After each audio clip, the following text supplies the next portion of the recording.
kind of rough matchup. I'm curious to see how it actually plays out. This last pick Tide, I like it. I like what IG is bringing here for the first game. It looks very stable.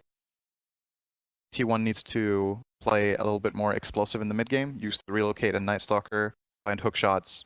I love Weidmann's clockwork though. I've got to say. I really like to see when 5-position clockworks understand that dying is a part of the game on that. They're hero. used to that one. That is seriously what Clockwork 5 does. He goes in, he sets up the fight, and if you die tanking key spells, that is the best you can have. So I really like how self-sacrificial he's playing this hero when he plays it.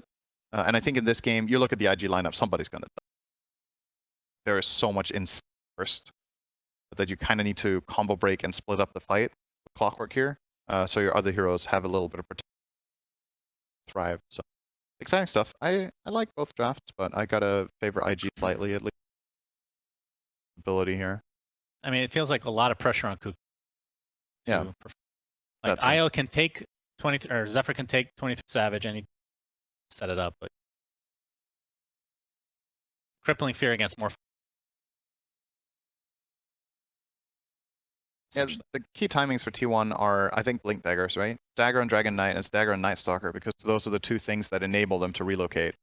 Except Hookshot, but Hookshot doesn't kill Morph. So, like, you Hookshot Morphling, it's a 1.5 second stun, he starts Attribute Shift, and your relocate doesn't kill at all. So, right. I think the ease of execution here really, for T1, comes down to when the daggers come into play. If they get the daggers late because their lanes go poorly, then I'm afraid that they're just going to get overpowered. Let's see what the lanes are going to be set first. Like the obvious lanes here will obviously be Io Gyro safe lane, and then off lane is Clockwork Night Stalker. Or sorry, not it would be Clockwork. It would probably be Clockwork Gyro actually in the safe lane, and then Io Night Stalker off lane and Dragon Knight mid. And for IG, we're probably looking at a mid Lina, ET5 together with Morphling, and then Lion Tide off lane. For now, with how the heroes are moving, it might just be completely default setup for both teams. Well, if you're just joining us, welcome, friends, to game one of this 2-game series. IG and group stage. We are finally here for TI-10 Synderen. Very, very excited. IG is posturing about now. Ever since they made this change to the game where it's nighttime and seconds has actually amazing. It's one of the 30 seconds to battle. I don't know if it's overlooked per se, but it's been one of the underappreciated. Changes. Not exactly. Underdog. It's an underdog change. This was a change that nobody thought would win. That's right. It's captured the hearts of millions of people. I agree. I think it's nice. It makes things spicier and more interesting to start. Cuckoo is backstabbing here. He's going to find Emo, but Astral Spirit is... The battle begins. Well, it's Ollie and company. Yeah, they're going to have to back up now with that bad wrestle. Very, very scary here. LS8 not going to be able to connect. Nice spacing there for T1. Homing Missile is going to connect. This is big first blood going the way of T1. Start for them. Gonna go to Zephyr. Ollie used a Fairy Fire, and therefore the last hit didn't go on Cuckoo. I don't know if that was the point, or if he was hoping to survive there, but either way, I get that burst of gold onto the Io. He's going to use this to buy a Magic Stick and a Healing Salve going to this bottom lane. Magic Stick, pretty nice here. It's not amazing by any means, but you know, at least Elder Titan will be throwing out these Astral Spirits pretty consistently, so you get those stick charges, and eventually Morphling maybe skilling Adaptive Strike. Ollie just try to trade aggressively here. You fought and died with honor. Goes. Yeah, we got DK versus Lina, the classic matchup where Lina should win. I mean, how much was nerfed in the passive? So it went from 4, 8, 12, 16 region to 3, 6, 9, 12. Yeah. So it's just worse on every level by 1. Or, well, by 1, 2, 3, 4, right? Yeah. And what Dragon Knights would usually do in the mid lane was that they would go either 1, 0, 2 or 0, 1, 2. So they would get the Dragon Blood up to the 8 region really fast. And having that 2-less region matters a lot when you're playing in the lane against a high hero. First Blood, pretty straightforward. Clockwork is one of those heroes. So he is very good at level 1 fights that are not a cluster. Where if you catch one hero off guard, it's like it's the highest damage spell in the game on level 1. So you get the full value out of that result. Very strong. Carl mid, just a little bit behind the CS, which is expected here. DK mid in this meta, right? Well, I guess we don't even know based on what we know so far. Here they can really just flash jungle, right? Like Luna will push the wave, go to the jungle, get a bunch of XP and gold that way. So Yeah. you have to expect a better start to a decent. So far, it's a tie. It is 2 minutes. Kind of like 6-7 minutes there. Yeah, I do think eventually Lina will overpower her.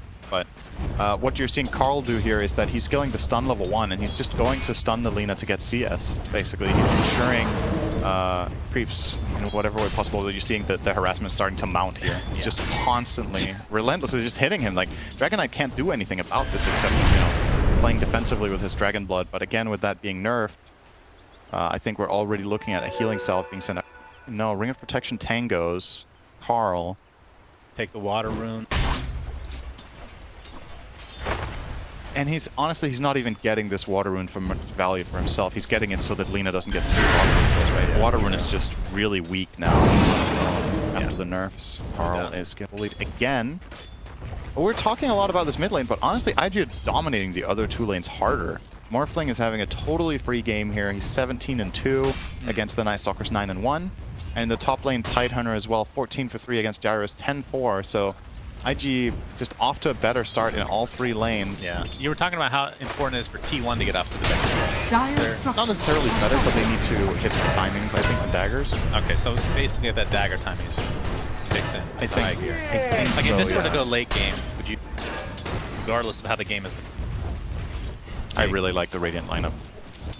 Powerful. Dire's Elder Titan is bottom tower always one of is these under late attack. game X-Factor heroes. Ooh. Beat the crap out of Cuckoo there. Perfectly normal damage. Money He's a to beast burn. in lane.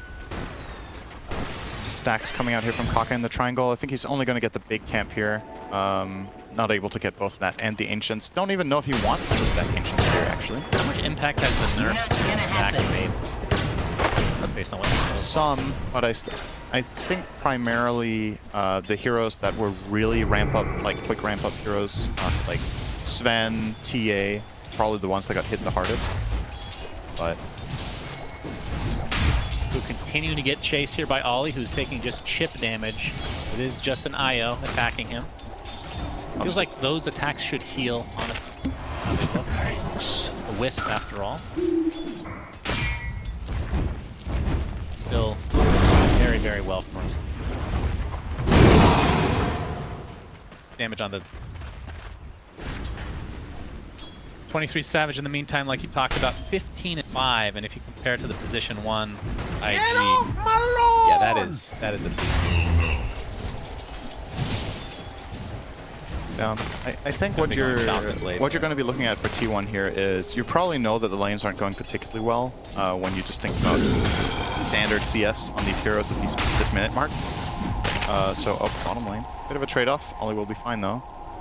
They're bullying Fly here, which is really important. If you're laning against Morphling and you can somehow lay into him, he has the Morbid Mask and obviously wants to go and hit creeps, but all the time they push him back like this. They're just controlling the flow of the farm. That's nice. But yeah, what I was going to say is I think T1 is aware of the situation that they're in. They're going to take some time to wait. Don't think they're going to get this. But yeah. They're going to try to get to their daggers. Pretty sure. This first nighttime is unlikely to really repair a lot of loot. So he's going to have a better time laning at least. He will get more farm now that he is sure, but the kill potential, I think, isn't really there just yet. Very reliant on Relocate or the Dragon Knight to show up. Yeah, nice stun there, and that's going to set up... well, actually, Pepper is into this bottom room. Might have to take it himself.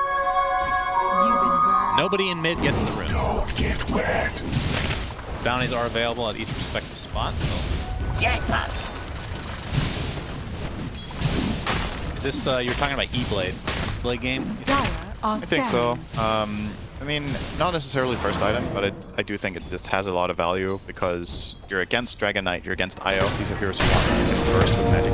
You have so much synergy with it. A better assault damage here from Whitemon, but not going to be enough, and obviously you're playing against Tidehunter with Ring of Health as well as...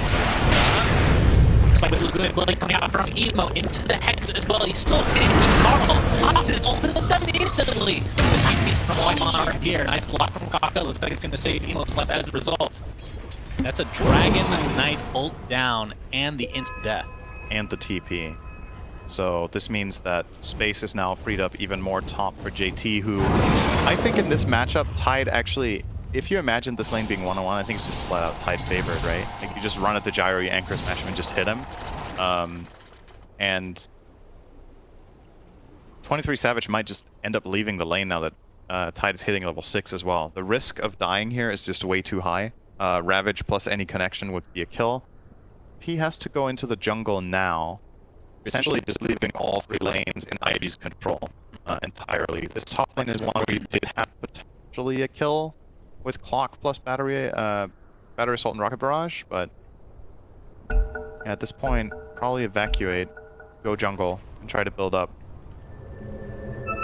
Quite the slow jungle. What is the... Okay, that was a quick pause, so... How often, in your playing experience, pause the game just to untilt somebody? Never. Never. I mean, people must do that. It's also not allowed at TI. It's not allowed anywhere, but it's hard to prove as well. So it's just... Yeah, we don't have tactical pauses. At TI, it's strictly technical pauses.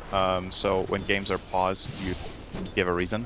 And if it's like extended beyond whatever, especially at the main event when we're in the thing, it's yeah, it's very structured how pauses get to be used.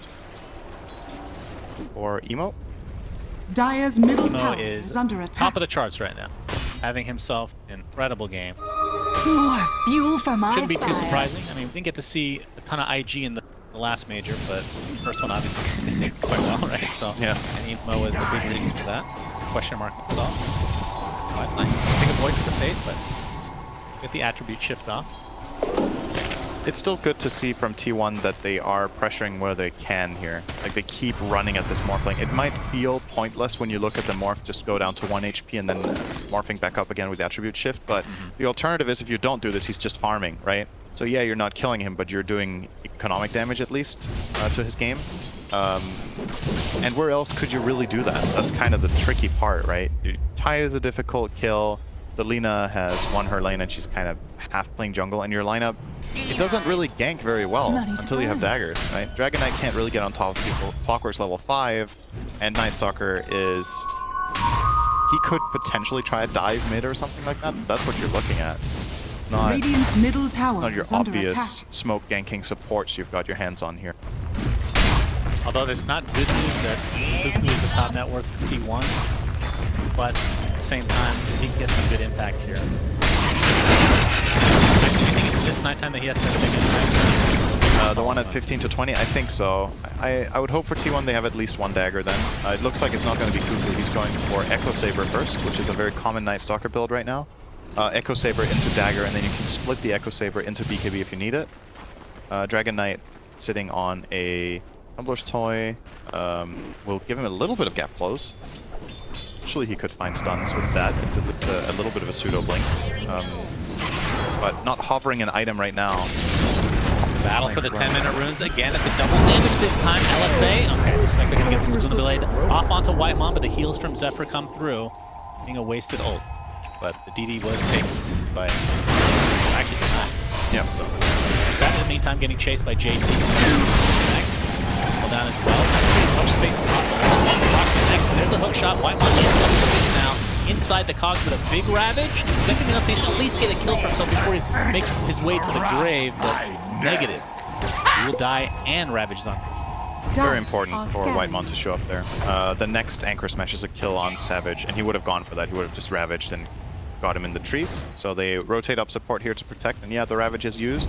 At the very least, the silver lining there for JT is that he got that 3-man rotation while the mid wave is being pushed by a siege creep. So T1 kind of needs to put out some fires across the map right now, and now that their Clockwork as well as IO are in the top half, IG seem relatively confident with doing this, knowing that there's no hook shot to catch their Lina, who also has a Tumbler Toy. how much of the tower did they get? They got 80%. That's pretty damn good at this point for their lineup. And at the same time, Fly bottom, well, guess what? There's another siege creep pushing in the bottom lane as well. So definitely big structural damage advantage now for IG. Their towers look very healthy. T1 towers top is half, mid is almost down like we talked about, and bottom is also half. So a lot of potentially unclaimed gold that could come IG's way in the next 5 minutes, as well as obviously the more important map control, just pushing the waves further. What do you think at 20 Savage's build? Went Falcon Blade on the gyro, going for Diffusal. He has Pig Pull, thank you. Common, very common pickup against Morphling. What, the Pig Pull? Yes. When you're against Morphling, you specifically find Pig Pull. I think Diffusal Blade is just specifically targeted item. Put this kill up. There's the Finger of Death. Cuckoo pops his ult and is a little bit in the tank for these kills. It was the same with the Laguna Blade earlier. You go across that threshold eventually, especially if Morphling goes. Ethereal Blade is queuing up Manta for now, or at least the Yasha. There's two ways of looking at this. The one is all the upsides we talked about with E-Blade. The other one is, well, you're against Gyro. So if you have a sick right-click build with Flak Cannon, that is a lot of spread damage, and you already have a lot of single target damage through your mid and your 4. So maybe you want to cover your bases that way. I think both ideologies are fine in different ways. It's about what play style you're aiming for in order to win the game. I can't say one is just objectively better than the other. It really depends on the flow and how the players feel in the game as well. What is it? Is it? Yeah. It's hard to solve, so to speak. You can play what you feel like is the perfect game, and then you look through the replay and you find 10 mistakes that you play a game where you felt like you were terrible, and then you look through and you're like, okay, there are actually just so many factors that you can be as hard on yourself as you want, right? There's a lot of things that can just happen that you, when you look at it, couldn't really are fortified. Right. Yourself? That's the beauty of the game. Emo going to be pushing this tier 2 tower. Looks like it's going to fall one way or the other. Nice! Dire's middle tower has fallen. So that's 2 towers for IG. All of their own towers are still very safe, and this is the makings of a very mid-game favored situation for them, because now that they've pushed out this top and mid tower, they get to start making aggressive smoke movements into the enemy jungle, either in order to kill or in order to ward. They're actually going to see the smoke right away. Didn't waste any time on that. With these towers down, they're going to smoke 3-man behind Emo, maybe rotating to bottom, which would be a very unexpected play. They don't want to go on Whitemon anyway. They don't want to waste their smoke on a Pacific 5, so maybe this one just ends up being used to place a ward. Kaka doesn't have one, though. It's only on Ollie. Kaka is leading here. They see Cuckoo. They see him, they ping him. Pretty good kill. Smoke breaks. White farm. A little bit too long of a duration there. Wait, actually, it didn't run out. It didn't go too close. Oh, it was Clockwork with the... Oh, Clock came close enough. Okay, so he broke line and they just called off the play. There's the Blink Dagger you were talking about. Initiation after. Radiant's bottom tower is under attack. Is that enough to start fights, or does Gyro need a little...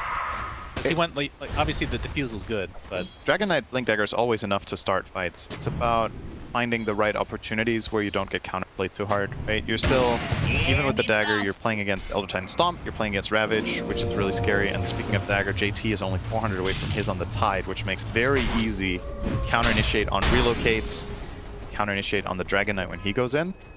So yes, the plays are available, you need to be very selective, and ideally have some sort of a map read where you see 1 or 2 heroes that are not able to connect to the fight, so you can take a numbers advantage. Problem is, once again, you're behind on towers, so finding that man advantage and the information is just inherently harder for the Dire team in this spot, but they are going to look for it here with Mope. Yeah. From a T1's perspective, it's a little bit of a shame that they structural damage. I just realized we have 3 kills and 50. It's been a bit of a slow game. I mean, this is the first game, and I'm not surprised at all. It's very slow. If you don't watch a lot of Dota, this is very uncommon. This is League of Legends, by It the is way. very uncommon to have this few kills. In Dota, yes. Yes. Yes, it's specifically, I'm sorry for talking about the game that we're actually watching here. In Dota, yes. Again, absolutely. Blink Dagger now online for JT is being delivered, so... Top. Ends up being like only a minute and a half difference. the off lane and the mid. Exactly. That's crazy. And it's not only that, but Tide has also got a hood, right? He's just ahead of DK. Yeah. And that was the thing we talked about. Dragon Knight doesn't really want to do that pit stop for the hood, so he didn't. But Tide doesn't mind at all. Kind of game, especially with the start he's had. So the smokes haven't really borne any fruit for either team. Nobody got a ward out, even, I believe, their smoke. Maybe actually this one between the mid tier 1 and tier 2 tower for T1 I do think was off the back of a smoke. It's very hard to get this one in without that. But they don't seem to be able to convert this ward into a mid move, which is what they want. They want to catch this big tower. They're going to get a hook shot top though. For now, Emo gets up to 17 times. Looks like it might be a trade of support. Whitemon will actually live through the day. Relocate from Zephyr coming in as well. Find anything on top of that. Dead top left. It's something. In the meantime, Carl is pushing bottom. This is a really good play from T1. You want to make sure this Dragon Knight ulti gets muted. It's taken very long for them to activate. I think they would rather be pushing the mid-tier one with the ward they've placed and then turn it into a fight with their dagger. At the very least, they find a pick and they use it to push structure. So this is very good for them. Going to open up the map a bit. Looks like Carl will... Oh, he's actually hesitating here, worried that he is getting TP'd on because IG's heroes stopped showing top. But I think he will find his confidence now. Radiant's bottom tower is under Here's a replay. Using the Tumbler's toy. I don't think he was in range to get stuck. Nice usage either way. Has a quick bind, I'm sure. Yeah. A good hotkey choice. Yeah. Investigate what that is later. Copy that. That's what you do to get better. What Emo does, just type question. Looks like it's an easy kill. Nice attempt on the hook shot onto the nuke creeps. First stack, I believe, for Kaka is yep. Savage now. Triangle. He gets scanned.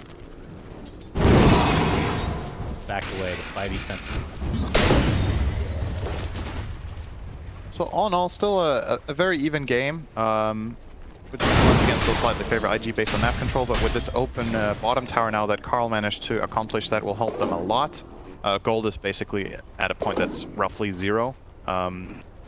And worth noting is the value of the net worth, right? Like, we like talking about the graph and what it means that, you know, this hero is rich and this hero is poor, but it's not always that binary. It's also about, like, how much is the gold worth. IO's mech is insane. That's a Ravage and that's a dead Cuckoo. All right, okay. Elder Titan ult used as well. He's My dead. Goodness. That is a double dead corpse, I believe. Carl TP's out. We got overkilled by a lot. What if that was a... That would be interesting. An overkill counter, yeah. You spawn with less HP. But yeah, as far as value and net worth, right? Blink Dagger is one of these perfect items for like explaining that concept, where in the right situation, Blink Dagger is worth a lot of gold, and the wrong situation is worth nothing, right? If you're taking damage, it's dead gold. It does literally nothing. IO's mech is just, in terms of its potential for what it costs and what it can do in the game, is an insane item for its price, right? It's a guaranteed way of healing your carry a lot, turning a team fight around, and unless you're stunned, it will go off.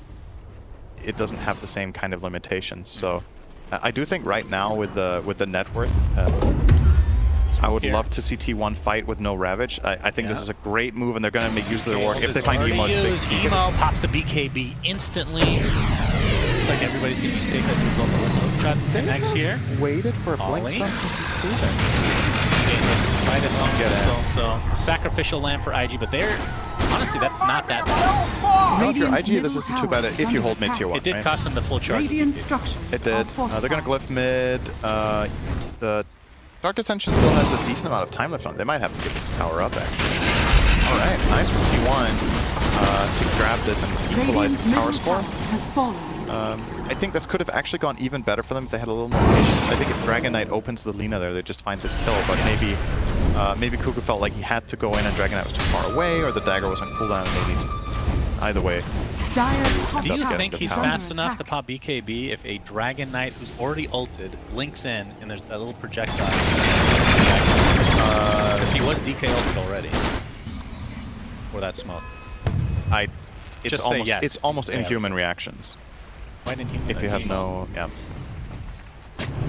Smoke again, this time from IG, but... Dire are scanning. Right, having said all this, like after the laning stage, T1 kind of lost every lane. 23 Savage has recovered extremely well in top of the No gyro will do that if given the space, and IG did make a good attempt at shutting it down at least a little bit by getting these early towers, but haven't really, like we talked about, the skirmish just didn't really work out that well. Scouted, yeah. It's a big moment, they're not even coming. No, this is one of the biggest weaknesses of Night Stalker, right? Down in daytime when it's not a hero. When it's not night. That is, it's pretty bad, right? So, good reads from both teams, right? Essentially, the trade-off here is the mid-tier 1 for the Aegis. That's what happened. They knew there was no Ravage, so they made their move. And then IG knows there's no Darkness, or no Dark Ascension, so they make their move. And both moves are successful. Now, what are you going to use this Aegis for? So we did see Fly go for the E-Blade. He did follow through and only get the value Yasha, and actually keeping up BKB. His burst now is nasty. Oh boy, they're gonna hex 23 Savage right off the bat. Finger of Death to follow, and Zephyr trying to go for the save, but it's not to be. Death as well, so a very nice smoke gank after the Roche was taken from IG. They didn't even E-Blade. Yeah, they didn't do that much. They used like 2/3 of their damage. Still died. What are your thoughts on Aegis for Flyfly instead of Emo? Because you can argue either way, I'm sure. Right. Yeah, I'm not sure why they chose on the Morph. I personally like it on the Lina here as well, because she's a little bit more susceptible to getting killed. Perhaps the logic is by putting the Aegis on Morph, we can go and hit towers, right? We can push. If they do want to jump our Morphling with Night Stalker plus Blink Dragon Knight Stun, they can kill him one time, but they can't do it twice. So that way maybe. But in the same vein, though, you could do that with Lina too, right? She's not a bad pushing hero once you have a couple of items like this. It's for 200 with insane attack speed. So I wouldn't mind either way. Now with Shadow Blade, does she actually go for Silver Edge here? Dire's top tower is under attack. Good against Invisibility. DK. Yep. See it? It's a very popular item right now. Yep. The up-and-comers, for sure. Flyfly now, still with that Aegis, obviously, hitting this tier 2 tower. See what T1 wants to do. Heroes, with the initiation from Carl. Damage to actually blow up Flyfly now. Attribute shift off. Now they inside the pocket. The emo of BKB. That is a dead Cuckoo right off the bat. We have 2-for-1 exchange for now. More staff to safety. JT. Reset here for IG. Still have that Aegis. Very good Ravage. Cuckoo obviously unable to BKB. He was caught by the Lion Stun. They BKB on the Gyro only, so it was a 4-man Ravage. Dragon Knight didn't get his off. They take an okay-ish fight. Honestly, not really a travesty for T1 either. They end up not losing their tower in all of this. So that could have gone way worse.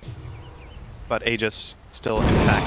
Flyfly, you would imagine the next move, IG, will be with their next Ravage in 100 seconds. They will have, how long? Regeneration. 30 seconds. So there is a small window to take another massively favored fight with that second life on more. And he'll probably have the BKB for that. Alright, he gets off the stun. We got Io coming in as well. They got Elo, they have vision. Hook shot. That's going to be an easy kill. Very nicely layered there from T1. A little sneaky gank, if you will. And that's 60 seconds. Essentially, you're deleting that from the Age. Yep, that's true. That should... See a replay here. There's that big old Ravage. KB's goal for IG. Notice the Morphling's mana in all of this, right? That's the diffusal from Gyro at work. Really forcing him out of the fight. Really do much. They're gonna be hungry for more moves with this Lina dead. Really good to see that T1 just keep putting on the pressure when you have the mana advantage. Your lineup is very snowbally in nature, and what it can do when it's ahead, all they're gonna get for their trouble is an outpost. IG made the read and got out. And that was without the Ags on Savage, so now that he has that double attack, essentially, yeah, that's definitely gonna help a lot. Even more. I think still, if you're IG now, I feel like this is a perfect timing to go smoke. Lina has Boots of Travel, so she can likely connect your play if you make it in the right spot. And that way you get value out of your Aegis that has 50 seconds left and the Ravage coming up in 25. There's like this narrow timing of 20 seconds where you could find the dream fight. She could TP mid as well. They're very close to BKB on Morphling though, so maybe you want to wait for that. I don't know if that's better than an Aegis. If you're T1, you have to know. Timer, you don't have to hit it down technically. They should know that there's this small timing. It's only a 2K network lead for IG, so It is. it will definitely count. But mostly on the back of the Yeah. 5-man smoke, so yeah, they're timing this pretty on the dot here. Age is skinny seconds. They will be unaware about the BKB though, and that could catch them really off guard. They need to be careful with how they jump fly, because if it's just the Night Stalker starting again, oh, they might catch him here though. Fine. Fly in the river. Oh, they're 23 too Savage. far. They don't have Asian. The heroes are on the in other position. side. Yeah, they were looking at the Dire are bottom scanning. half with the Night Stalker and Dragon Might Knight. want to still go though. Whitemon posturing for a hook shot. Go for the high ground. Shaka's going to get caught by Suku. There's the BKB with the crippling here. Looks like they'll clean up the line very easily. On the fly potentially. On the backside. Dragon forms. There's the E-Blade. That's the defensive bit. Shot now going to connect onto Emo. The Cogs pushing him back in. 23 Savage doing a lot of damage. BKB going to save for a second. Look at the HP regen, but it's not going to be enough to save him. And Emo able to Shadow Blade out to safety. Some way, somehow lives. Double kill for Fly now as he continues just destroying kids left and right. That was extremely close to having a decent fight for T1 if Emo dies there. There wasn't much, they didn't need much more there, just a tiny little bit. Of course, an issue that they are facing with their lineup, you're going to see the replay here. Kuku has good single target damage on Night Stalker, right? But he uses everything for the lion kill. So now that they want to go for a core kill, Kuku can't connect here. He's getting zoned off by the Morphling. And once this fight breaks out down here, can't ever really reconnect back in, right? And he finally gets in after another 10 seconds, just gets Laguna and dies on the spot. So obviously Gyrocopter as a carry offers insane teamfight damage, but the single target damage is not that good, especially against BKB heroes. And with Night Stalker having used everything he had in the tank for the Lion to open up with, they couldn't finish off Emo's Lina in time. And a well-structured fight again there for IG. And Fly turning into Savage as well. Even the Rocket Barrage. Yep. Use the line buyback at the very least. That's the good news here for T1. It gives them a clear path into the next fight. Kill Lion, you have that man advantage guaranteed. And I do think they should do what they did again. If they can find Night Stalker an opening on Kaka, it is a super high impact play. Ravage unexpended there, by the way. Noting, I think it wasn't. Might have been tail end there. See a 5-man smoke. One, they have vision here. Regeneration. BKB gets this gun off. They're going to focus on the line again. It's like successful. It's very good for T1. Stomp onto Kuko. Let's say it's going to connect with the Blade. They're going to be able to destroy Kuku in turn, so it's a 1-for-1. Okay, it was very good. It was, but again, the positioning a little bit tentative, or hesitant, I should say. Marlin Company backline. And also just a mistake from Kuku, right? You can't get LS8 there, I think. You have the vision advantage. The Lina does not have any specific cast range that helps her out. I don't know if she got him out of the Silver Edge, I think it's more forgivable. Maybe that's what happened, just got clipped on the edge by a stun he wasn't expecting, but yeah, he's ahead of his team and nobody was there to save him. There was no IO heals coming in, just being connected there with Savage, so end up just selling their Night Stalker basically fight, and that just ends the chase that could have looked interesting, right? Because that's where they had that Lion advantage. Killing the hero with no buyback, but they nicely set up. Right now, I'm trying to understand T1's their right way to put this. Mindset? Their position to win, like the game goes further, because look at Carl's items. I know you can go Silver Edges. Like right now he has absolutely until you get that Silver. Silver Edge is going to help. Sure. Like right now in these fights, they have one hero to kind of an issue. Boom, there he Dire goes. are scanning. Yeah, Night Stalker can still perform that function as long as his BKB lasts. 8 seconds currently. So I don't think damage is an overwhelming concern right now, but I think somewhere down the line, if Kuku and Carl don't start getting some big damage, it will Radiant are definitely. scanning. There's smoke going. Boom, there he goes. Reg is officially online. With the Mindbreaker in his backpack. Extra bit of protection. Farm the jungle. Wards off as well. I didn't find what they were looking for, except just protecting the Roche pit. They know Roshan is spawning soon. They're Radiant. Getting these deeper wards around the Roche pit is really strong in this position. So that if T1 try to contest, you will either break their smoke there, or you will even see them if they're out of smokes. And obviously, the Observer Ward always going to be an important tool, but has even added value against Knights. That hero thrives off vision advantage. Take that away from them a lot of the time, Nightstock.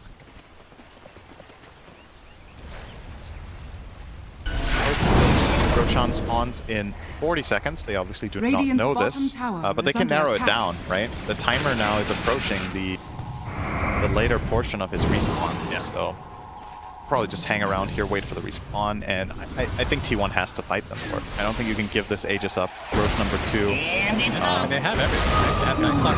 They have for my fire. Get vision constantly with this. Shard 2. Actually, Shard. I feel like it's kind of cute to give the Shard to ET in this game, but the Lion one is also good. The reason the ET one is cool is he's playing with a lineup, so Watch out. Off the Hex. There's the Ravage onto several heroes with a 23-7 off BKB. Just right clicking the Parchment 10. 2 for 2 as the buyback comes out now. Up the Tidehunter. JP back into the fight very shortly. Team on the high ground, be able to finish up White One pretty easily. Now that everything on the 23-7, he's going to get destroyed. Cuckoo with very little HP. Looks like he'll get out, but this likely means a free Roche for IG. it's bad news for T1 when you lose a fight where your Gyro has Satanic and DD. But look at the damage, right? Like the damage numbers. Gyro did everything. Nobody else even seemingly got anything off. Carl just got blasted, did 95 damage total. I don't even know how that's possible with Dragon Knight. Maybe he hit a Dragon Tail. Probably what it was, right? Just got annihilated. It's just, you're gonna see here in the replay, right? So they catch him as the opener, blast him immediately, take him out. Morph turns into Gyro, goes for the flat cannon hits. And Cuckoo lucky to survive there as well on that, and will obviously reset out here. Trying to like poke and prod at Emo, but he's just set and survive. Cuckoo will be the lone survivor flying away. So huge lead now, going the way of IG, 9k Aegis. All right, let's talk about Shard. All right? They gave the Shard to... Well, Flyfly has it in his backpack. He's not going to use it. So, okay, so here's why I think it could be cool on ET here is... They don't have any crazy shards with it. Right, that's... Tidehunter's First of all, that's why you could consider objectively. it. Obviously, the ET doesn't have the Ag Scepter yet, so you are exposing yourself. But what the Shard does on the ET is that you can choose to replace your Astral Spirit position when you stomp, right? So let's say he finds a stomp onto either Gyro or DK, you can get on top of them and remove that armor. So Morph can just blast them immediately, right? During a Hex, for example. I think it's cute, but at the same time, maybe the risk-reward isn't good enough for it. Because you're also putting yourself in an awkward position, right? It sounds more like a core. Yeah, when he has Ag, if he had the Scepter, I think they would give it to him on the spot. All right, so right as usual, sit to your elders here. If he had it on ET, if he had the Ag Scepter, they would have given it. Trust me. Source, trust me. All right, if he had 6,000 gold worth of items, in addition to what he has, plus what... Dire's top tower. I have no idea what you're talking about. Just listen. Kept listening. Learned nothing. All right, there's a tier 3 tower down. Flyfly's doing so much damage with the addition Dire's of top Emo barracks on the side. attack. Really, the Aegis, I can't blame Team 1 for not even Dire's attacking. top barracks has fallen. So the Aegis, plenty of time. All right, just go for another set. Yeah, I think you just go mid. I don't even know if you need the creep wave. Maybe they do want to ensure it. Play it safe here. Yeah, they have time. Aegis with 2.5 minutes is more than enough to push out the mid wave and go next. So they're going to take it nice and easy. Yeah, the Anchor Smash Shard we should mention. I'm going to do this every cap. Right. When people complain. But actually, no, I'm not. You get the extra damage on Anchor Smash, and it damage and does damage. Even more pushing potential.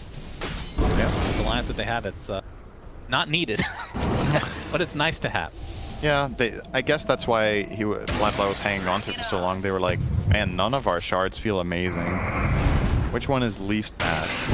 Lena's is really weird. I mean, Lions is pretty. I think they should have given it to Lion. Honestly, I think the Lion one would have been better than the Lion, Illusion.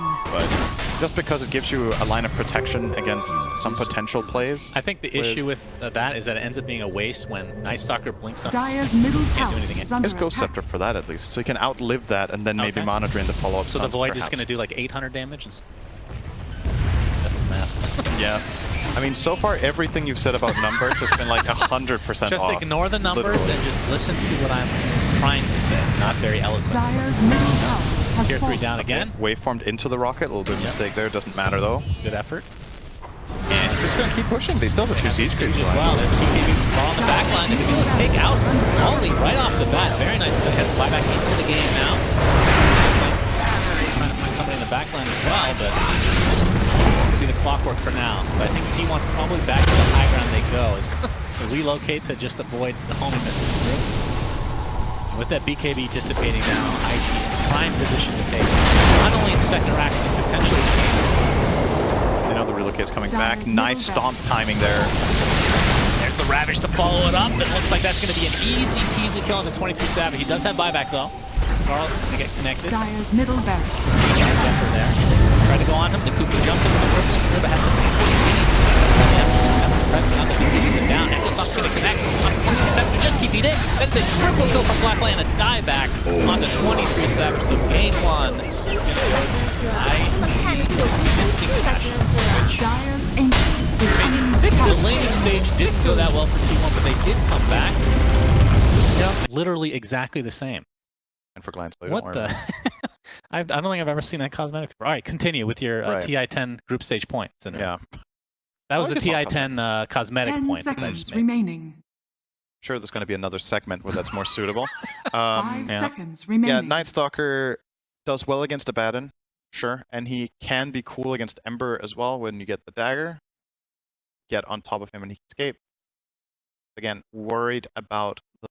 And if the last game is anything to go by, IG did beat them in the lanes, and I think this time T1's honestly arguably weaker, except mid.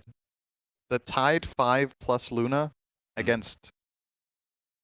It's against Lion Doom, you're okay. Lion Doom doesn't really... They just farm start. So maybe I think T1 in this game can draw or slightly win mid if Carl plays it well. And in the safe lane, you probably draw or slightly win as well on Luna, but your Night Stalker's what I'm worried about. Even with a well-played Snapfire here, I think Troll Abaddon just out-farm you. Pressure. So you're going with Constantly. IG. It's hard not to based on last game as well, right? But I do see... I actually think from a draft perspective, thinking about it a little bit more, if things go right for T1, see an easier path to victory. But how do I put this into words? So in the last game, some things needed to go really, really well in order for them to have a decent shot. I think this game, if things go really well, they're favored. But they need to get ahead. I don't think breaking even is enough once again, and that, based on how last game went, is a little bit concerning, right? Because the game was slow. That was a slow last game. We had like 5 kills minute 15, or it was 3 kills minute 15. Honestly, I really think that comes down to the first game of TI. It's been 2 years coming. Just what I need. I think that first game is just like shaking off the nerves, and we'll get some more. I mean, passive play is fine. It's just not the norm for Dota. So I think It's that's not. a big reason for it. Having low kills does not mean you're playing bad. It really depends on what your strategy is trying to accomplish and what. Looking at T1's lineup again, though, compared to last game, some similarities, right? Where's the playmaking? It's the Storm. Night Stalker needs items to really make powerful plays or initiate them. And Tide is position 5, so Tide he is will 5. not get items. You have no other catch, right? Snapfire is a follow-up. On the other side, you have Lion Ember. Like So- I'm not saying that a core 30 snap makes seconds sense to here, battle. but the Ags in terms of initiation, that's where Tide 5 makes a lot of sense. And Yeah, that could have been cool. maybe Zephyr get a little bit more fun away for you. The tree line would be good to go. So talk to me about Troll Warlord, because I absolutely love this hero, but he has been basically unpicked for God knows how long now. Yeah, quite a while. And I mean, I know the talents got redistributed a bit for him, but in terms of just actual changes, remembering what he's such a The forgotten hero battle here. We're gonna see begins. Bounty Rune spawn T1. Like they're gonna get it, and they do. looks like they will get 3 out of the 4, I believe. This Fly doing good amount of damage to Cuckoo. Could have actually grabbed the other bounty, but he was not sure that that was safe territory to control, Blessings so upon he's a just going to loyal settle warrior. for so a little bit of an advantage here for T1, which is nice. About Troll, I think this hero needs good matchups. I don't think it's just one of those carrots you just pick just because, Definitely not. right? Yeah, for sure. And IG with the heroes that were presented to them at the time, I think they saw both the Luna and the Tide, and they just felt like these are good matchups. So we're gonna grab the Troll for that. Yeah. And now he's gonna end up facing a Night Stalker as well instead, and probably doesn't feel bad about that. You're just laying into Cuckoo non-stop. That harass. Mine! Well, mid, we have the brothers Looking for fighting each me? other. Stormsphere versus Ember. Emo versus Carl. Who would you give the advantage to in terms of, not the players, but the hero matchup? I think it's slightly Storm favored, but it used to be better than it is now. I think especially the change to level 1 Flame Guard, where it went from 50 to 110, makes a pretty big difference in this lane because it means you can't remove the Flame Guard with 1 Fire Remnant. Or sorry, one Static Remnant. Wow. Wow. And that means that in these early levels where Storm will usually just dominate the lane, hold his own, but you get level 3, Flame Guard isn't really... Yeah, Storm should be slightly favored, I guess. 23 Savage on the Luna, of course, and I mean, again, the untraditional position 5 Tide Hunter, not the most common thing that we see these days. Yeah, that ends up going for him. Trying to get the Courier, but Tide is fat and slow, so able to catch up. JT, I can relate to that, by the way, as JT is now getting chased a bit. And to say it. In terms of like the harassment capability from that lane, Tide is a 5. Is that like a disadvantage inherent? Like he's really tanky. Yeah. He just walks up like a lumbering beast and just applies a little bit of damage. He doesn't benefit very much from Lunar Blessing, right? That's the problem. Luna loves to lane with a support that can attack, just because you get a free item when Luna is level 3. And it's 5 damage, and then it jumps up to 15 on level 2, which in the early laning stage, 15 damage, Dire's 3 courier minutes has in been is a killed. lot. But Tide can't really use it. Kaka with the Courier. Fun fact, Yep. since patch 707, Kaka with the most Courier kills in Pro Dota in the world logged. It's not Yapzor. Number 1, that is true. Someone would guess that if they didn't know what they were thinking of. That's right. Yeah, Kaka number 1. See why they're on his line given that. Absolutely. I mean, this, like you talk about, this is the reason you pick Troll. The laning stage, this is a hero that wants to fight. A lot of position 1s are, you know, very passive. I mean, a lot of these heroes have gotten better over time in terms of balancing. Like Void used to be completely worthless, now he's okay. Same with Spectre. Yeah. But Troll is like a bully, especially if you're like these. Not going too bad for T1 though down here. Breaking even on CS between the two, and Carl is significantly ahead on mid currently. Again. So fair to say that the laning stage this time around for T1 just flat out going better than last game, Yeah. right? They're off to a better start here overall. Huzzah! That has you hopeful for the mid game this time around, that since last game they did a good job but it was just hard, this time they could be the ones to charge instead. Very nice. So, world of difference with heroes ahead compared to such a polar. Bottom lane, Cuckoo's in trouble. Getting chased We'll a bit get away. here. Made it sound really exciting, and he wasn't even close to dying. He had a lot of stick trouble. Air spike here for 23 Savage. Harassment. Doing just fine right now. Dire's structures 18 and are 4 versus fortified. Troll, so basically a wash. Yes, let's grab the same. Wonder what See the water happens runes to now. bottom lane mid. If Zephyr gets Radiant's level 4 middle and kills tower is Cookie, under attack. maybe they can even kill here Don't it? at nighttime. Cuckoo will get level 4 as well. The balance might shift enough that Troll favored that point. Kind of weathered the storm and did a good job down here. The question is to get the payoff. Savage getting pressured. The Hex is there with JT applying a lot of pressure. Oh, the Fairy Fire keeps him alive just a little longer, but it's not going to be enough. First blood goes the way of Kaka himself. Fly.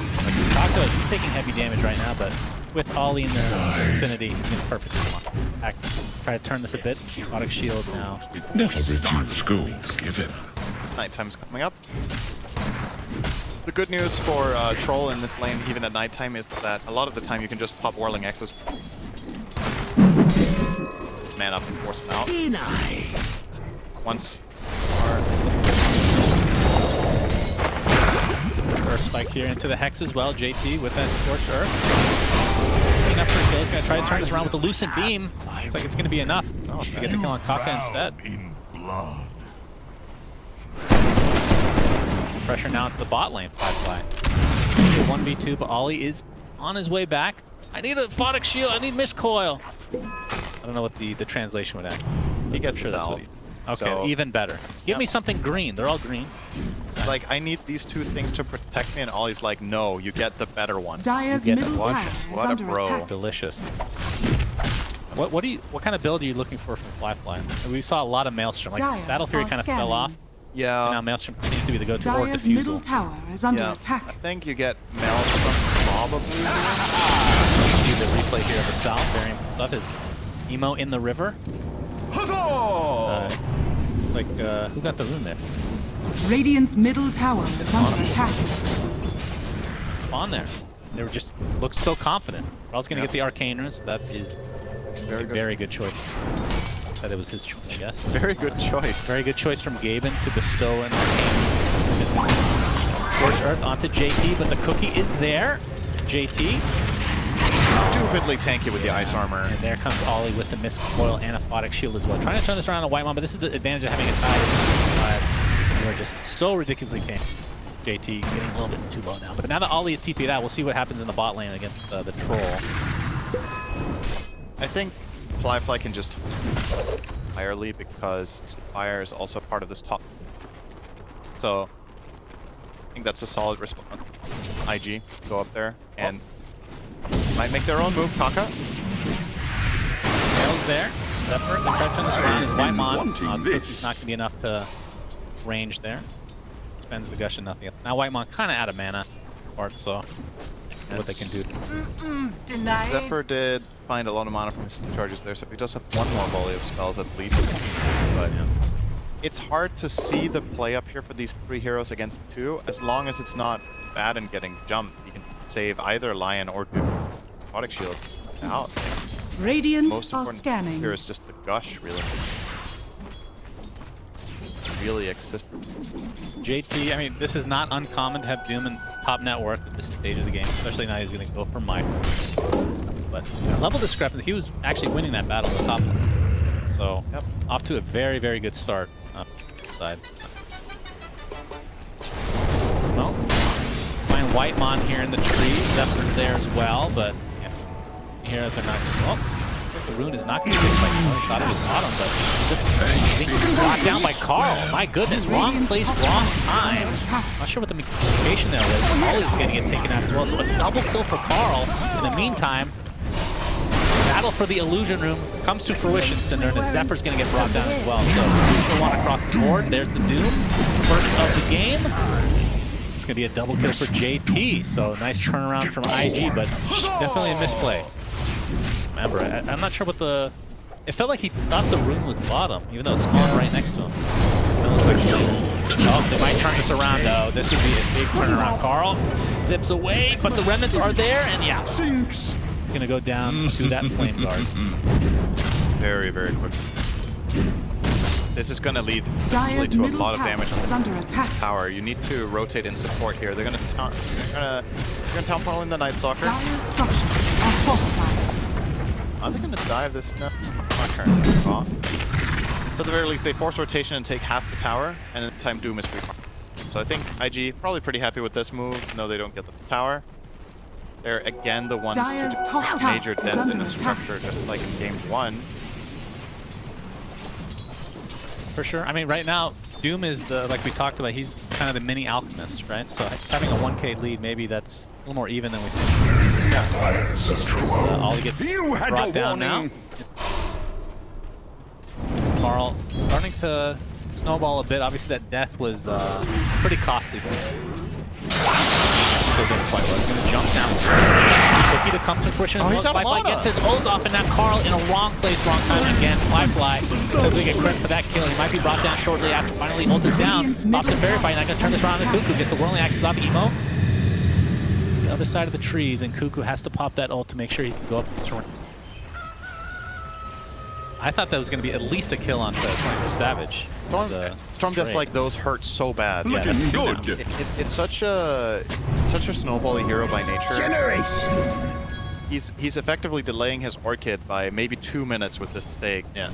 Of overextending there. They were close to getting the kill in all fairness, but very high risk, and even if you kill the troll there, you might still die, right? Like, you see an entire tank next to a mid-tier 1 where Looking good. people could just TP in and fight back, so... Not really too big a fan of that attempt from Carl, especially with it failing us off a bit of a disaster. Tower's gonna fall here, more Dire's than middle likely. tower is under G attack. just relentless once again, they're just gonna keep shoving. And I think Radiant they also have a siege structures creep are top fortified. that's going to push. They might even make their next move there. Why not? We get the impale into as well. They're doing a lot of damage, but there's a big Ravage coming in. See the pressure from the backline on that Snapfire doing ridiculous amounts of damage. They'll find the Kaka kill. Ult is finally popped from Ollie. Getting blocked now. See if they have enough damage to take him out eventually. Looks like they will. Dire's top tower Carl is looking to under get credit for attack. that one. There's the cookie to help close the gap. And that is a second kill for them, and the tower somehow survives. All right. Yeah, they chose to open up on the Tide under his tower. Radiant's bottom tower is under I think attack. that was the play there from IG that gets punished very easily by T1 with that Ravage turnaround. Looks like it's going to be likely a deny to come Radiant's in bottom T1. tower is under attack. Successful with that. Not bad. Bottom Doing lane. a bot lane, crippling here. To get turned on though, Flyfly and Kaka. Looks like they'll have enough damage in all likelihood with that Finger of Death. Indeed, Radiant's bottom Flyfly tower going for the is Maelstrom, by under the way, attack. went for the Falcon Blade first. Dire's top tower is under attack. We'll see once he gets that, he'll be able to If you farm the jungle pretty easy.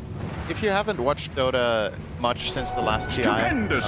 you might be wondering this whole Falcon Blade thing, because I don't remember. I think last TI design, first of all, didn't exist. No, neutral items So- didn't exist. Neutral, that's true. There's actually a lot of things to Under catch up attack. on if you haven't watched this last TI, but let's just say you haven't watched a lot of competitive Dota this year, but you know Falcon Blade is an item, and you're wondering, okay, why are all carriers just picking this up now? This item has been receiving buff after buff after buff over the last year. Mainly because it was literally Never unusable. used. Yeah. And it's reached a point now where finally the Dire's math. top So tower what is makes this under item so attack. special is that some people call it the new Aquila, if you remember. So it doesn't Dire's upgrade into structures anything. are It's just a value fortified. item that you have that gives damage, mana regen, and health. So it's very nice stats for carries, obviously. But since it doesn't upgrade, you can't really. You need value for it, right? Dire's top tower It's a is similar under path attack. that items like Razor, and I think we'll get there later. Blink here. Oh man, Ember's Oh, absolutely decimating. Emo gets blown up. Carl basically out of mana, but damage has already been done. JT What I miss? on the run now. Do they have enough cash? The Lucent Beam's going to keep him in place just for now. That's a double kill for Carl, as Ollie not able to keep his allies alive. Looks like he's going to be the third brought down in this mini engagement in favor of T1. So T1 dark. are definitely bringing the numbers. Radiant's top tower is under attack. Fights, very nice. Fly very close to Dire's that's middle kind of way tower for is finishing the under Maelstrom attack. for Elfin. They're definitely at the disadvantage. We talked about the Doom net worth advantage that inherently comes just by having that heroes. There's the Orchid, like you said, a couple minutes behind probably what he would have been if he didn't die a couple times, but good initiation here, and that's a huge, I mean, crippling fear against any of these mobility heroes. Very, very strong. And while T1 do defend their top tower, which is necessary in this spot, I think it's a great choice to hold that. Dire's bottom It is still tower low on is health, under so attack. probably going to be another move from IG coming up very soon. Ravage is still ready though for Whitemon, but Emo's going to try to get it on his own.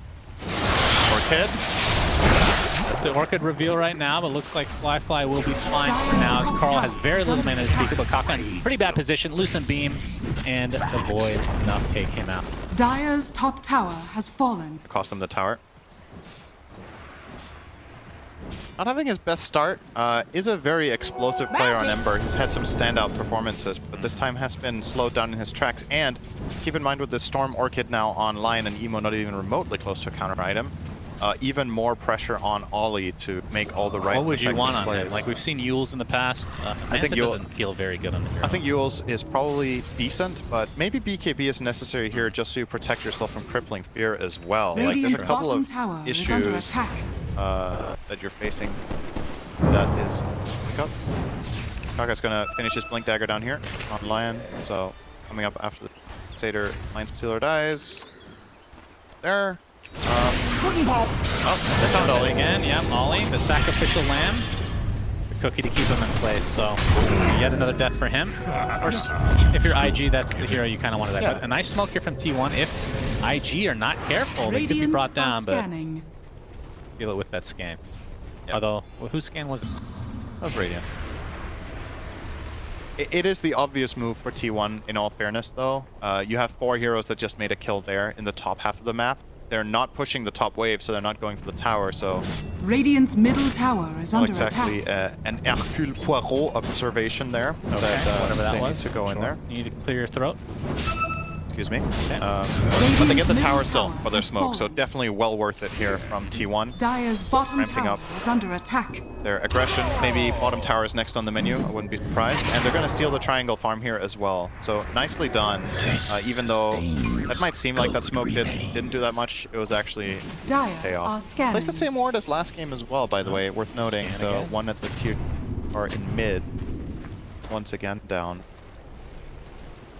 2 smokes now that have been countered by the scan. On it, showing. Initiated on by Kaka, but the fracture doesn't activate. Troll has to pop his ult to stay alive. As Whitemon very low, but it looks like JT and Kaka take a tumble. That means IG on the run. Live flight gonna get brought down as well. And this is looking like a big disaster fight for IG. The Emo just doesn't have the damage to fight, and Ollie is just not enough to keep his team alive right now. It looks like the usual slow death for Abaddon, although yeah, they don't want to chase any further foes. I didn't realize he still had his ult. Have IG not watched ESJ's videos? Which video is this? That deadline? tie into was dangling. That, Oh my God. He was Radiant's literally middle just tower dangling is out in the under front. attack. Yeah.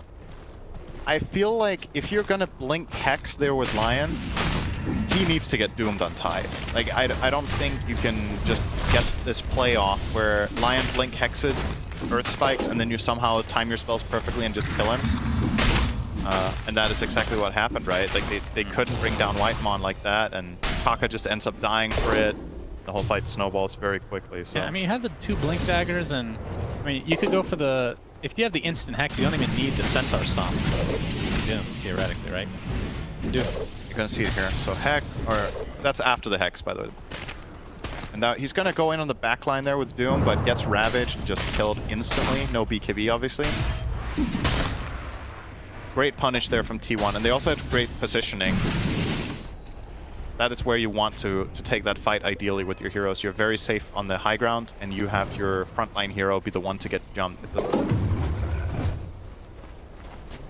23 Savage is having himself a game on that Luna, for sure. This is not where you want to be as Troll. He's going to get initiated on. There's the Orchid to silence him, and he is very close to dead. In fact, Cuckoo just finishes him off in styles. JT is going to be collateral damage at this point. T1 on a roll. It's only a 2k net worth lead, but it's probably more if you put in the Doom. Yeah. It's Radiant's definitely top tower is under a attack. sizable advantage, and Radiant structures you are imagine the fortified. Radiant call now is, okay guys, calm down, we need right? Like, I think the timing where you had a good shot at fights with your freshly picked up Blink Daggers is kind of over now. You need BKB so you can contest Ravage, and you need BKB so you don't get ruined by the Orchid. Radiant's top and all tower of the damage. is under attack. You can see it queued up for both Doom and Ember, and all 3 of them. Next item coming up. Troll, playing Troll just feels bad as much as I love this hero. The It's uncontrollable nature of very- his ult is just so easily kiteable in most Right. cases, unless you're just mega farmed. And it feels like you have to go BKB every game as well. Radiant's top know. tower has been denied. Hero's not in a good place. I was hoping to see something new potentially. Like when he found some light in a couple patches ago with the Aghanim Scepter, people were buying it every game and going like a mid magic build that had a little bit of life to it, but What that build was, did it get nerfed even? the axe did not get nerfed. I don't think so. The flow of the game just changed. Or it was a fad because Thompson did it in the pub and it made a highlight reel and it looked really cool, and then everyone tried it, and then they lost a couple games, so they're like, meh, whatever. Thompson can pull it off sometime. Understandable. Cuckoo with the flank. T1, yeah. Cuckoo pops the ult. Ollie's going to be the first target for now. Just probably want to pop that aquatic shield, or the ult I should say. TP out. Looks like they're not going to find an outstart here. Ollie finally ult goes up, and they find the troll in the trees. And even expending Mortimer's kisses. Down he goes, and that is a celebratory belch from Mortimer himself. onto the tier 2 tower. Yeah, Emo if you now saw gets how an far arcade. that glob was shot, that's about half the distance of the Underlord Gate, Okay. just so you have an idea. Thank you. For people that they're just joining us, that makes no sense, reference. If you were with us during our very long fill panel, or what do you call it? Panel. Basically podcast at this point. Might as well upload that as our next episode. But yeah, thank you for that great reference as always. We have a quick pause here. Still use Teams. I don't know when and where TeamSpeak. Can you name... Okay, this is a trivia for everybody in chat, and only the very old people will know. What is the original voice communication software that was popular in game? Counter-Strike? General. Ventrilo? It was the first one that came out. Or Before Ventrilo. that's right. There's one before. It was very popular for about a year and a half, Wow. and then they never updated it. You're so old. I know. You're not going to guess it, so I'll just tell you. Name. This is just for the chat since this is a pause. The name is Roger Wilco. Isn't that Google it. Roger Wilco? Roger Wilco. Isn't- It was a revolutionary piece of software. Isn't that the drink you want with cherry in? Grenadine? Yeah, Roger Wilco. No, that's Roy Rogers. Yeah. Roy Rogers Wilco. You know that meme with the same picture? That's that one. Right Okay, there. It's the sure. same. It's the same drink. Just as delicious. I think if you remember go it. to a restaurant and you order a Roger Wilco, whatever, they'll probably be like, "Oh, that sounds Yeah, like a lot of people like they don't want to be embarrassed that they don't know the drink name, so they'll just bring you something. There's always a little RNG in that. Okay, back to the. Speaking of drinks, Yes. first of all, we have a pause, and secondly, Ollie. No, sorry, not Ollie. Fly has plenty of time. 30 seconds. That on is the an sideline. incredibly well-timed segue. Thank you. Yeah, you're very welcome. Let's segue into a pause. Okay. Wonderful. What else can we segue here into? JJ actually just gave me my water supply. Right now. Okay, It's very good. that's unacceptable. We're not allowed to hydrate during the game. So, what do you think of the tier 5 items this game? What do you think about the tier 5 items that are definitely Can't going to do that while I'm drinking. What is wrong with you? You think we're going to see the Force Oh. Boots or Fallen Sky that's been Yeah. nerfed in this game? I will be so excited as Now, always. that is actually a good question. When you talk about neutral items, do you think we're going to see this or this? So it's literally just a guess, you know? Like, Yes, thank you. Thank you very it's much. just We see a math. replay of the original fight here. a Yeah. little while ago since this... T1 in good position right now, very for good, sure. for sure. Um, And worth noting, I was skeptical about Night Stalker as that last pick with the lane he was. Cuckoo's having a huge impact. He did better in lane than I expected, and he's doing better in the game than I thought. So definitely proved me wrong on that one so far. We are highlighting Pirate Hat, Ex Machina. All right, let's talk about them. Yes. So Fallen Sky got nerfed, right? I believe it was the timing that it takes to actually blink to the target has Yeah. been increased. So that's actually a pretty big nerf. It is. So that was definitely that's like the best one, or it was. This is honestly, this is pretty useful information for when we get a 60-minute Well, okay. game. There's tomorrow. a lot of new people, tuning in for the first time. They haven't watched Dota in so long. Neutral items drop from the jungle, by the way. Does that sound weird to you guys? It did sound weird to us as well, and it took some time to get used to. But Yeah. tier 5s really sold me. The first time I had a game where we were behind, I got a Fallen Sky and we won because of it. That's great. And we see Pig Pole. This is one that turns you into a pig, makes you faster, and gives you a buff that scares everybody away. I made that last part up, but it's a good one. Highly recommend using that in game if it were to drop. Think about it. You get 10. That is such a bad trade-off, but in some niche situations it's good. But the main Alright. thing about the item is Right. If they reduce the all stats to like 3, how fast would you make? 10% to what? Like 25? 20. I guess. I mean, if it was I don't know, 20 maybe right it's now, do you think 35. that would be broken? 'Cause I think it would be fine. Okay, let me turn this. Say, how often have Pig Pole active make a difference? out of I've usage? seen people die because of it many times, Okay, so it's how made many- a big difference. How many actually. times has it helped you or Oh, helped. anyone? How many times has it had a positive impact to use it? Like, give me a percentage. One time out of however many times I've seen it pro game, it was Firefly from Batrider. Right. That's also one of the absolute best. Other Okay. than that, it's gotten them killed about 90% of the Like Okay. when you activate it, it should say in the tooltip, 90% chance to die when used around an enemy. Because that's pretty accurate. That's a pretty... But it looks hilarious, so Yeah, it's fine. true. It's balanced that way. I honestly think it shouldn't have a mana.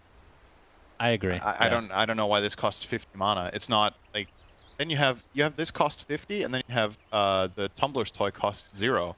That is weird. Yeah, Tumbler's Toy is actually good. This one should have a mana cost. This one's it should be the other actually way a good around. item. This Yeah. one should cost 50, and the Pigfuls Ice cost Frog, 0. I know you're listening because you probably look at all the games and you're seeing that this game's paused, and that's when you tune in specifically because of these conversations that we have. That you take our days and do not give us credit, by the way. Tumbler's Toy needs to have a mana cost. Pigs pull nothing. Okay?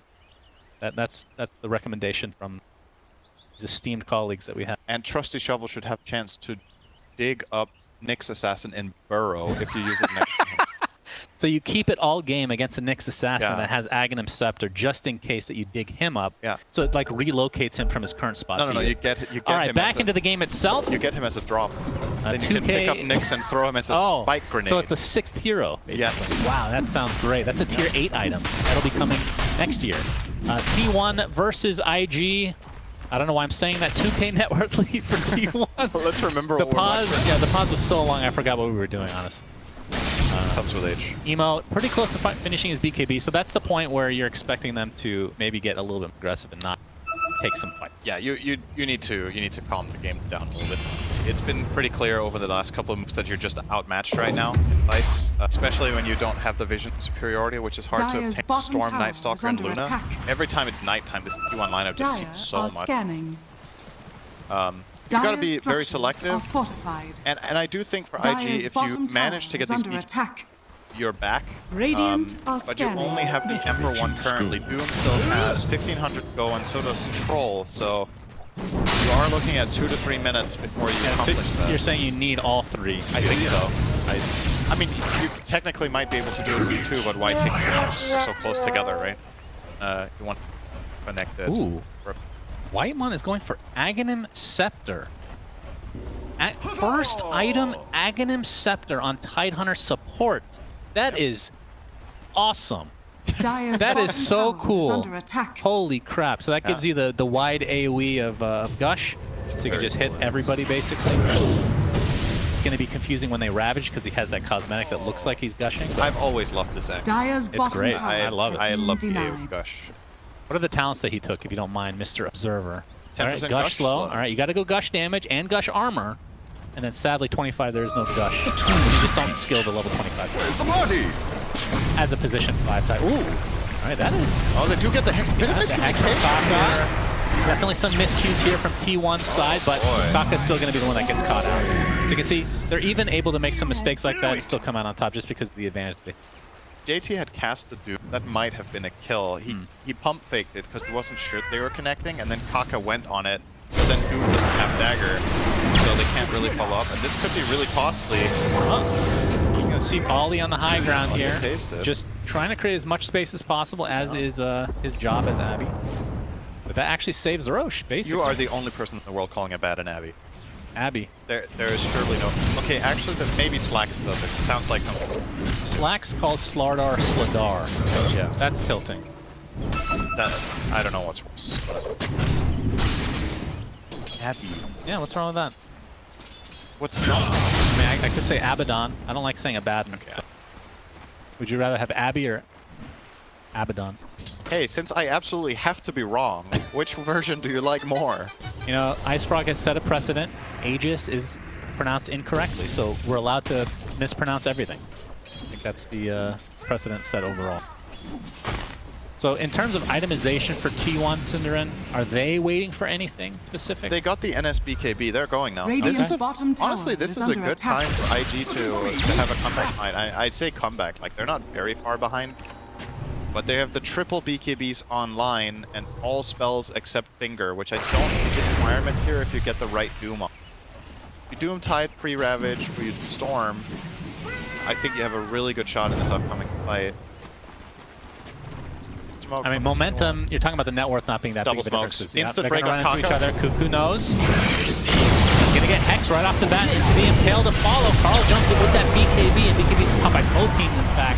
Ollie trying to tank as much damage as possible. JT looks like he's being able to clean up Zephyr pretty easily. Carl very low on mana. They really want to take out Ollie first. You can see that that is their game plan right now. 2 for 1 to start this fight as Fly. Potentially has his ult, but there's the Whitemon ult. It's going to connect successfully. They're going to kite Fly as a result, and now he's just stuck in his ult form inside the pit. And that is going to be an easy cleanup crew for T1. You can see the Doom already applied and basically doing nothing against the Storm Spirit here. As JT gets the hoof stomp off. But going to drop to his death as well. So a 4 for 1 terrific fight from T1. Question is, do they have enough HP to take out Roche now? Like his dodgy here there. You can see how well they kited 23. Who was it? Fly. Sorry. They're kiting out the troll. Like Yeah. it's really important that okay, we're gonna see the replay again. Kaka goes in first, and they use all these spells, but not enough to kill Cuckoo. He gets KP off. I don't know if this is worth it from JT off on the side. Yeah, you're killing the Snap, but you already stopped the Snapfire's ulti, right? I think Doom has to connect with his team way earlier here and get that Doom out before the Ravage. This is a really good Ravage, by the way, from Whitemon. Perfectly. As the Doom goes out on the Storm, protects him entirely. I think this fight is very different if Doom accepts that stopping Snap ult is enough. Yeah. And gets back down, but it's a hard call to make at the moment. Sure. Yeah. Very nicely done. So one though. To the Roche pit they go, but there's the smoke from IG. Counter initiation is on the table here. Oh, JT jumps over the hook stomp. Gets off the Infernal. They're going to be able to blow up. 423 Savage is donezo along with Zephyr. So 2 for nothing. A great initiation there from IG. They're going to get even more, and they will get Roche as a result. Holy Jesus, what a turnaround. This sustains. Good. Holy game. That was just a bit too easy, wasn't it? Yeah. They get the Slight Chains on 2, they get the Quick Stomp on 2, or on 1 even.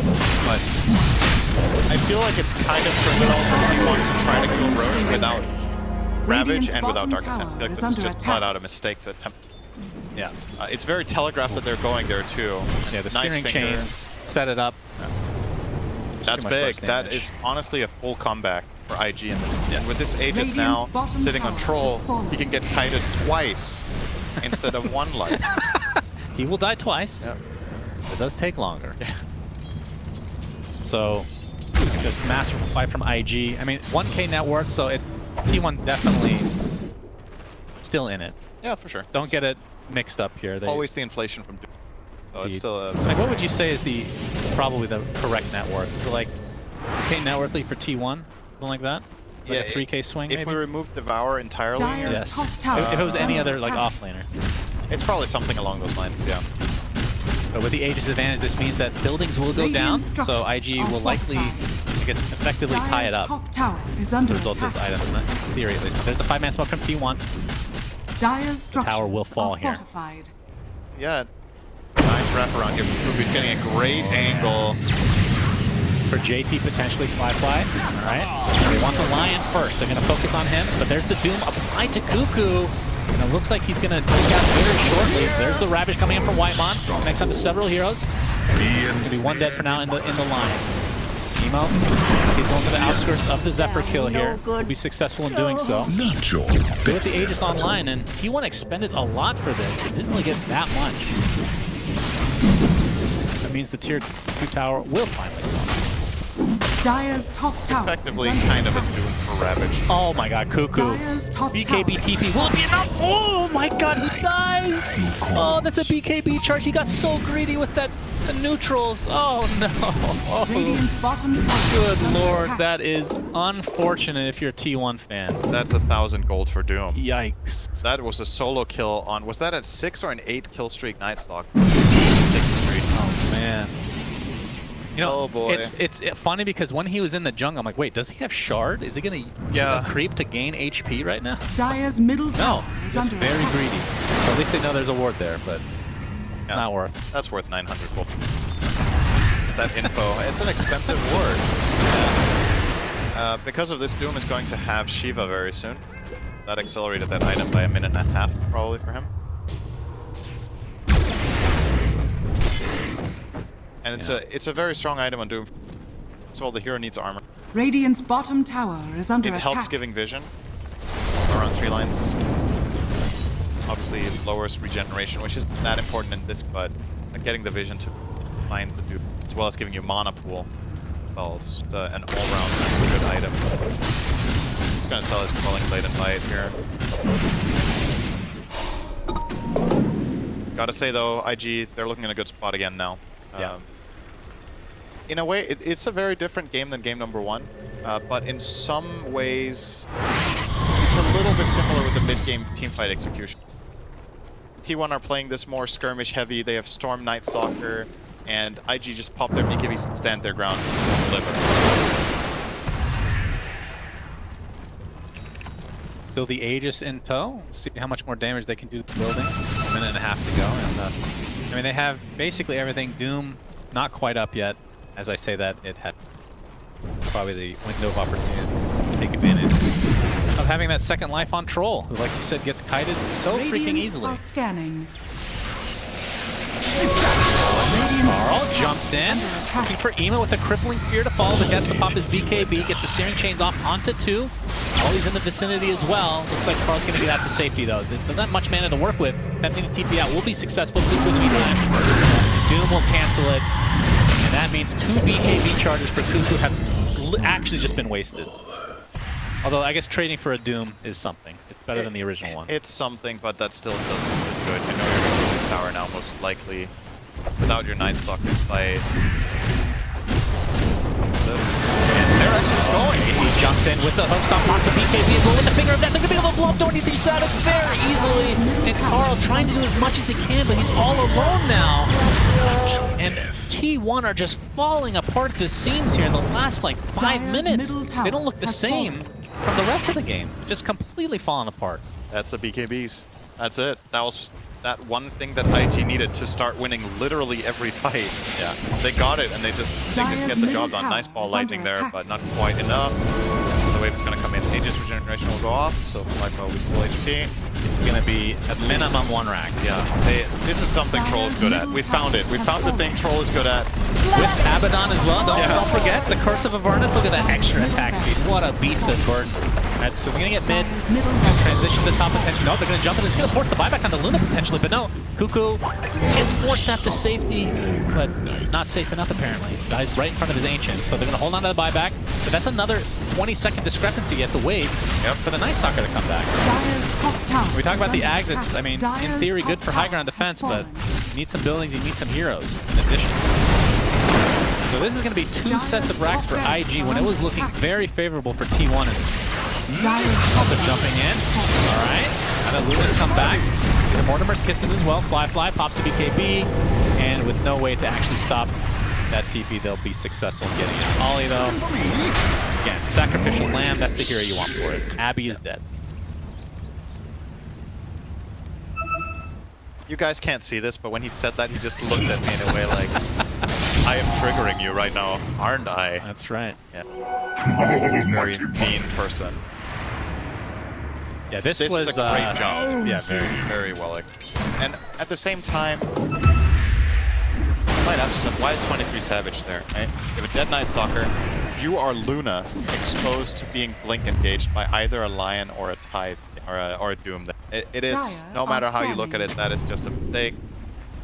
IG just punish it very quickly. Basically, off of that jump, built themselves what that was the stilling blow. Although, yeah, I mean, I guess the game's still going, so let's not count them out just yet. But if IG are to win, that was a very key moment. Blessings upon a loyal warrior. T1 are going to look for some sort of opening here with their Ravage available. Like we talked about, Tide going Axe means that there's no like blink surprise engage. And you need longer fights where maybe Cuckoo maybe engages on the Lion, Storm does, and then build something from there. It's not easy Silver Edge now, 23 Savage. Bought the Shard, by the way, so I guess that's still part of the build. We talked about this previously, that it was nerfed, so I wasn't sure if it's like actually buy or rely on Roche potentially.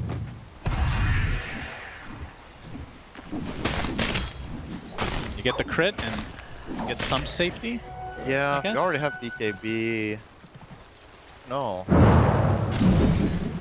Wow, Ollie is going for an Aghanim Scepter. Wow. You don't see that very often in position 5. Don't, baby. Yeah, that's true. It's a really good Ags too. Basically, anytime your ult is popped, you will heal your entire team. Pretty nice. Yeah, it looks like IG is definitely in the driver's seat, and remember, this is the group stage, so only the first series. Every team's gonna play each other. T1, one of those teams that we weren't really sure about. Like, we thought the Animajor, they were doing very, very well. It looked like one of the best teams in the world, in fact, and then kind of dropped off a bit since then, so if they're able to bounce back in this game here. Managing to force out the Dark Ascension there is Emo, which is big because this opens up for a potential Roche attempt. As soon as that expires, I think IG should just chill. Wait it out. If that ends. You can actually buy Ags right now and all. That's like the fastest Ag I've seen. Nice stalker in the trees. You can see Zephyr with the ult. He's only going to connect on much here. Only a couple ticks. See the Neon Disc picked up by Kaka. It does proc, so won't have that for this upcoming fight. And Emo has the Gleipnir, by the way, so disable several heroes now. Looks like they're just resetting into a potential Roche take here. But with that Ag's Gush, it is quite annoying to fight into, without about it. Space here. So there's the Gleipnir up. 23 Savage has spot the BKB and Silver Edge, and now that they know that's down, that is an open fight here potentially for IG. Emo, he pops his BKB though. Focusing on Whitemon for now. Doesn't really have much damage to speak of though. It's Cuckoo initiated on by JT, looking for the Doom target potentially, but Cuckoo has to pop that and back away for now. Searing Chains from afar. Again, Emo just doing so much havoc from afar right now. Cuckoo looks to be the first to die in this engagement. Does have his buyback though. Gonna get tied as well. He did have Ravage, but still has the buyback in addition. So we'll see if they end up trying to defend Roche here. That's one. Pretty sure you likely just go for this. And all he does have his Ags now. Is this the fastest one you've ever seen? Is it part of that? I don't think so. We got the finger down on it too. Oh my god, 23 Savage takes a tumble. No buyback to speak of. That means it's a 5v4 advantage despite the buybacks coming out from T1. And they lose Whitemon again. That is a dieback. So this is a free Roche. That's going to be Aegis. That's going to be Shard. And that's likely going to be game. That was such a quick jump too. No hesitation. They have these perfect 2 wards here, pre-placed IG, and they see a key hero, and Kaka's just in right away. You're gonna see it here. Insta-Tex, just full-on burst. Lion, as well as Storm, and the Doom Stomp.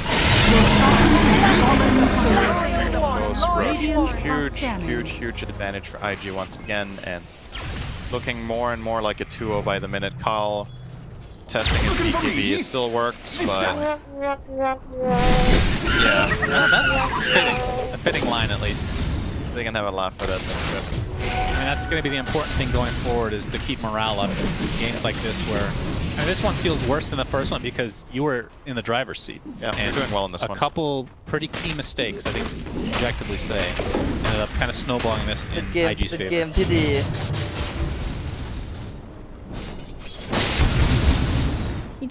Pushing out the lane now. He has his Aghanim, so he picked up the Shard, by the way, so that will give...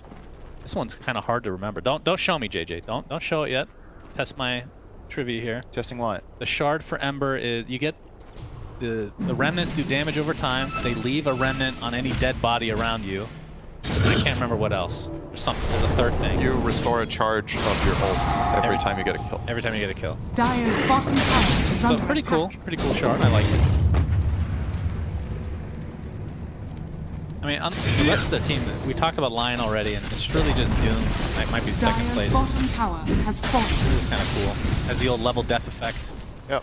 Love to see that someday, as he has the refresher now. Go along, so that's double BKB, double Shivas, double Doom, double Midas. Is there some sort of lore for like what Doom is based on that makes the whole concept of level death make sense? Like in the lore of like Satan or Lucifer or whatever, does he like to gamble or something? Oh boy, we're gonna have to hold that thought. As 23 Savages, refresher was used. Double Shivas. He got mauled. I would have to ask Slacks. I believe that he Like Doom, worships Satan. Doom also has a voice line that says, "I gambled, you lost," right? Maybe it's because it's a sin or something or whatever. Yeah, like when the devil comes down, and there's a lot of movies about that where somebody bets their soul, Right. So maybe Level does with that. that. It's an old mechanic they wanted to bring back. Understandable. It's Yeah, but T1. You need to come up with that spell. That's true. Oh, Kaka! Nothing's happening. Ollie gets his ult off, and you can see that his Axe is doing almost nothing. Yep, that's what happens A when couple nobody heals. takes damage. Yeah, that's true. And this is going to be Mega Creeps, so IG going to take this No, it's not, 2-0. Shannon. There's still a range barracks top. My mistake, guys. I forgot And that range barracks surely existed. it will not be taken in the next 30 seconds. 30 seconds to pick it out. Will they do it? That's the big question of the game. No question of who's going to win the game. And there's the Mega Creeps. It's going to be eventual GG, you would think. Trying to create as much space as possible. Wyman gets on this Ravage onto 3. It's zipped back in by Carl. Wi-Fi just able to get his ult off in time, and we'll get the trade very easily there. Already at half HP with that Scotty now in tow. Is under attack. Blink Dagger as well. So you're just gonna hold out as long as possible. I mean, it is TI, so understandable. You never know. If they dive your fountain 10 times, come back. BT1 predicted longest game of the tournament to be 40 to 50. And they got there now. Then you could call it now. Yeah. Maybe they can hold on another 10 minutes. Be a very bold prediction. This is a pub game. It wouldn't end anytime soon, that's for sure. Oh, Carl jumps in, wants to kill really bad on line. Looks like he's going to be able to get it. So Kaka takes a tumble. 23 Savage. Gets off the Eclipse, but there's a whole bunch of creeps there to tank it up, and GG is finally called. So IG take it 2-0. Overall, pretty convincing. Yep. The T1, you know, a little bit sloppy from their side, but you can see the potential. For sure. I think this game more so than the last one. This time the lanes went better, and honestly for me, the moment in this game that really